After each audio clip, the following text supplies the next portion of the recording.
राज्याचे एक नेते, भारतीय जनता पक्षाचे उच्च व तंत्र शिक्षण खात्याचे राज्याचे मंत्री चंद्रकांत दादा आणि सांगली जिल्ह्याचे पालकमंत्री ते एवढे आक्रमक झालेले आहेत की जयंतराव पाटील यांना राजकारणातनं पुरतं संपवायचं की काय अशा पद्धतीनं आता त्यांचं राजकारण चालू झालेलं दिसतंय.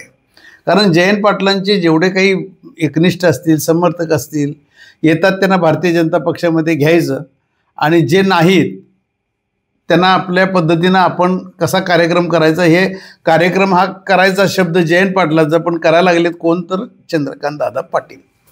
नुकतंच त्यांचं इस्लामपूरमध्ये सुद्धा जे भाषण झालं, जयंतराव पाटलांनी निधी कसा एकतर्फी कुठं कुठं खर्च केला वगैरे वगैरे आरोप केले. म्हणजे निधी त्यांनी जो खर्च केला त्याचं ताळतंत्र काहीच नव्हतं आणि तो कुठं गेला ह्याची बहुतेक त्याचीही चौकशी आता लावतात का काय, अशी अवस्था आता झालेली आहे.